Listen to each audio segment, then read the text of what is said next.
तन दर्शन धर्म मर्म का पावन यहाँ प्रकाश। आज पुनः है जगा हुआ इस मिट्टी का सम्मान, वर्तमान कर रहा सुनहले आगम का निर्माण। अब तो मिटने लगी अशिक्षा भय की दुखद विभावरी, आओ हम सब रच दे मिलकर नव बिहार की डायरी।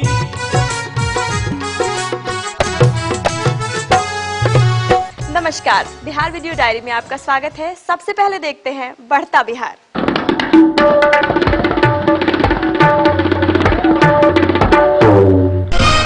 निर्माण मजदूरों को राज्य सरकार औजार, साइकिल और भवन निर्माण के लिए 15,000 के बदले देगी 20,000 रुपए। साथ ही श्रमिकों के कल्याण के लिए नियम प्रक्रिया में परिवर्तन भी किया जाएगा। राज्य सरकार ने उत्पाद आरक्षियों के वेतन में किया वृद्धि। अब इस पद पर बहाल होने वाले उत्पाद आरक्षियों को PB1 के साथ 2,000 का ग्रेड पे दिया जाएगा। लघु जल संसाधन विभाग बिहार सरकार का अब हर जिले में होगा एक प्रमंडल। इसके लिए सिंचाई, नलकूप और भूगर्भ जल के लिए अलग अलग काम करने वाले प्रमंडल को एक साथ किया गया विलय। राज्य सरकार 29 सितंबर को करेगी कृषि कैबिनेट की 11वीं बैठक। मुख्यमंत्री के अध्यक्षता में होने वाली इस बैठक में 19 विभागों के मंत्री और अधिकारी होंगे शामिल। राज्य सरकार साइकिल, पोशाक और छात्रवृत्ति जैसे कल्याणकारी योजनाओं की एक मुश्त राशि विद्यालयों में कैंप लगाकर विद्यार्थियों को देगी। कैंप का आयोजन 1 से 15 दिसंबर के बीच होगा। राज्य सरकार इस वर्ष 1 लाख लोगों को रोजगार कराएगी मुहैया। इसके लिए युवाओं का कौशल विकास कर उन्हें तकनीकी रूप से कुशल बनाया जाएगा। ग्रामीण सड़कों के निर्माण से जुड़े इंजीनियरों के डिजिटल हस्ताक्षर का रिकॉर्ड तैयार कराएगी राज्य सरकार। बेल्ट्रॉन के माध्यम से रखा जाएगा डिजिटल हस्ताक्षर का रिकॉर्ड। राज्य सरकार ने वर्ष 2018 तक सूबे को कुपोषण मुक्त करने का लक्ष्य किया निर्धारित। इसके लिए बाल कुपोषण मुक्ति अभियान 2 अक्टूबर से होगा आरंभ। राज्य सरकार सूबे के हर प्रखंड में कम से कम 10 मेगावाट क्षमता के ग्रिड सब स्टेशन का कराएगी निर्माण। इस पर खर्च होंगे 555.90 करोड़ रुपए। पटना मेडिकल कॉलेज अस्पताल को अंतर्राष्ट्रीय स्तर का बनाने पर खर्च होगा 2,000 करोड़ रुपए। इसके लिए जल्द तैयार होगा PMCH का मास्टर प्लान।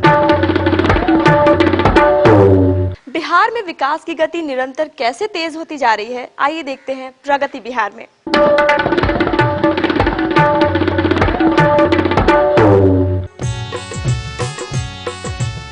राज्य सरकार द्वारा पेड़ों के संरक्षण के प्रति लोगों को जागरूक करने के लिए 18 सितंबर 2014 को हरियाली समागम का आयोजन किया गया।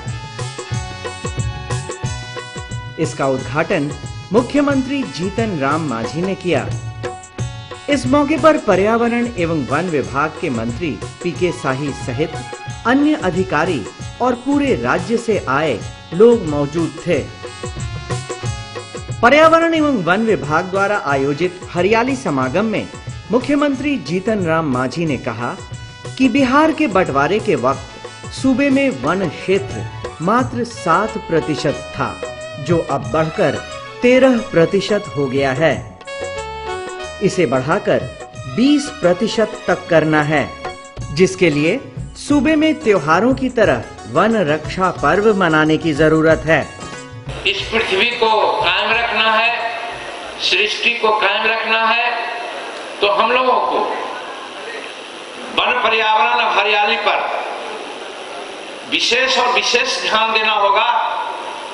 जिस प्रकार से हम एकादशी करते हैं, जिस प्रकार से हम रोजा करते हैं, जिस प्रकार से हम जितिया करते हैं या और पर्व करते हैं, इसी श्रेणी में वन रक्षा करना और पर्यावरण को रक्षा करना हम लोगों को अपनाना पड़ेगा। जिसको रिलीजियसली कहा जाएगा कि यदि इसको इस भावना से अगर हम अपनाते हैं, अपनाएंगे, तो विश्वास कर सकते हैं कि आगे आने वाले दिन में आज की जो परिस्थिति है उससे बदतर नहीं होंगे, आज की परिस्थिति को हम मेंटेन करेंगे। तो इसलिए ये वन पर्यावरण विभाग के द्वारा जो प्रयास किया जा रहा है, जिसके बारे में बताया गया है कि 2012 और 2017 के बीच लगभग यहाँ 3 करोड़ 60 लाख पॉपुलर का पेड़ लगाएंगे और जो चर्चा है कि हम 15% से 20% तक आगे बढ़ेंगे, इस लक्ष्य को प्राप्त करना होगा और ये लक्ष्य प्राप्ति आपके माध्यम से हो सकता है। पर्यावरण एवं वन विभाग के मंत्री पीके शाही ने कहा कि सूबे में हरित क्षेत्र तेजी से बढ़ा है, पर इसके लिए अभी और प्रयास करने की जरूरत है। हरियाली समागम में मुख्यमंत्री जीतन राम मांझी ने कई पर्यावरण प्रेमियों को सम्मानित भी किया, जिन्होंने पर्यावरण के क्षेत्र में सराहनीय काम किए हैं। कार्यक्रम में मोबाइल आधारित नर्सरी मैनेजमेंट सिस्टम ई नर्सरी को भी लॉन्च किया गया। राज्य सरकार द्वारा किए जा रहे प्रयासों से बिहार में वनों के संरक्षण के प्रति लोग जागरूक हुए हैं। स्कूल और कॉलेजों में छात्र छात्राओं को इस मुहिम से जोड़कर सरकार यह सुनिश्चित करना चाहती है कि हमारी आने वाली पीढ़ियों को बेहतर और स्वच्छ वातावरण मिले।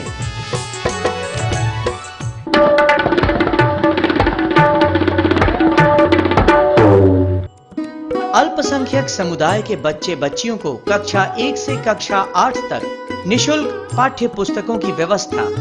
प्रवेशिका परीक्षा में प्रथम श्रेणी पाने वाले अल्पसंख्यक बच्चे बच्चियों को आगे की पढ़ाई हेतु 10,000 रुपए की प्रोत्साहन राशि।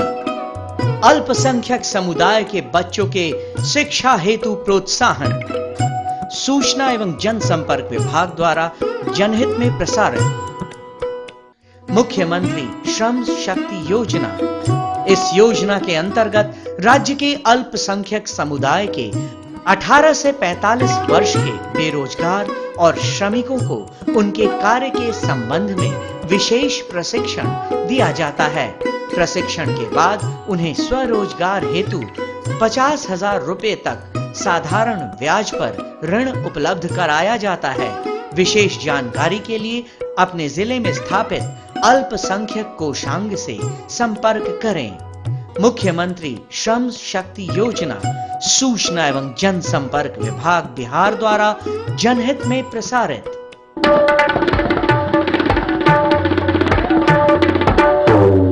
और हर बार की तरह इस बार भी हम आपको मिलवाएंगे एक बिहारी प्रतिभा से अपने अगले सेगमेंट बिहार प्रतिभा में।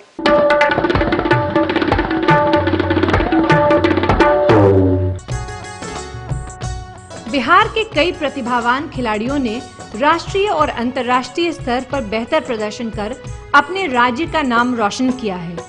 इन्हीं में से एक है विपुल कुमार। इन्होंने मात्र 15 साल की उम्र में ताइवान में आयोजित 10वीं वर्ल्ड ताइक्वांडो चैंपियनशिप खेला और वहां अपने बेहतर प्रदर्शन से सभी का ध्यान अपनी ओर आकर्षित किया। मात्र 6 साल की उम्र से ताइक्वांडो का अभ्यास कर रहे विपुल कुमार ने 2008 में अपना पहला जिला स्तरीय ताइक्वांडो चैंपियनशिप खेला था।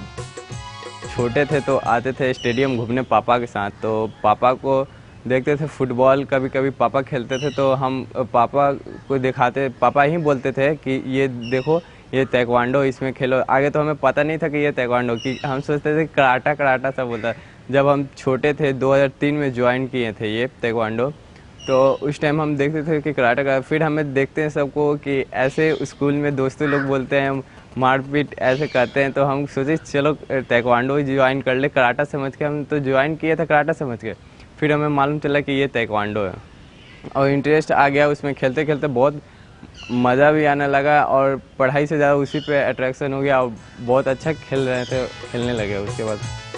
विपुल कुमार ने नेशनल ताइक्वांडो चैंपियनशिप में रजत पदक जीतकर पूरे देश में बिहार का नाम रोशन करने का काम किया है। 2011 से कंटिन्यू मेरा खेल सामान रहा है, कंटिन्यू हर साल मेडल दिए हैं, हर साल मेडल दिए। जैसे SGFI रहा, स्कूली गेम रहा उसमें भी, और ऑफिशियल एसोसिएशन वाला रहा उसमें भी मेडल दिए हैं, और प्रैक्टिस ऐसा रहा। ज़्यादा मेरे पेरेंट्स ज़्यादा फोर्स नहीं करते कि पढ़ाई करो, गेम पे ज़्यादा ध्यान देने के लिए बोलते हैं और कहते हैं गेम ही करो, तुम्हें गेम अच्छा लगता है तो गेम ही करो। उसमें हम खेलते खेलते अच्छा कर लिए। मेरे पेरेंट्स में मम्मी पापा ज़्यादा सपोर्ट करते हैं, मेरे कोच साहब भी बहुत सपोर्ट करते हैं हमें ख्वाहिश है कि हम देश के लिए करें। वो सुशील कुमार का हमेशा फाइट देखते हैं, या वो ओलंपिक रहे या एशियन गेम्स रहे या वर्ल्ड चैंपियनशिप, उनका वीडियो पापा देखते हैं और हमको भी तो कहते हैं कि देखा करो कि ये देखो कैसे ये लोग ट्रेनिंग करता है, मेहनत करता है, बहुत मेहनत करता है तो वहाँ तक पहुँचता है। तुम भी मेहनत करोगे तो पहुँचेगा। ऐसे फ़िलहाल दादा मेरे वो रेसलिंग के प्लेयर थे और वो खेलते थे, गांव में ही कुश्ती खेला करते थे, तो हम लोग को ज़्यादा सपोर्ट मिलता है। हम लोग को फैमिली में भी सब कोई चाहता है कि कुछ खेले आगे जाएं। मेरा भी ख्वाहिश है कि हम ओलंपिक तक खेलें। पहले बिहार के बारे में जैसे प्लेयर जाते थे खेलने तो उतना वो लोग सोचते नहीं थे अदर स्टेट के प्लेयर कि हाँ इसमें तो कंपटीशन नहीं होगा बिहार के प्लेयर में, लेकिन अब फ़िलहाल कंपटीशन हुआ है। अब पहले बिहार के प्लेयर को कुछ अजीब तरीके से देखा जाता है, लेकिन अब फ़िलहाल अच्छे से देखा जाता है और जो रेफरी रहे या कोई भी रिस्पेक्ट देता है, हम लोग के साथ अच्छे से बिहेव करता है हम लोग। और हम बिहार के प्लेयर अच्छे कंपटीशन देते हैं और अच्छे टक्कर देते हैं अदर प्लेयर के और जीतते भी हैं। राज्य सरकार ने इनके खेल प्रतिभा से प्रभावित होकर इन्हें खेल पुरस्कार से सम्मानित किया है।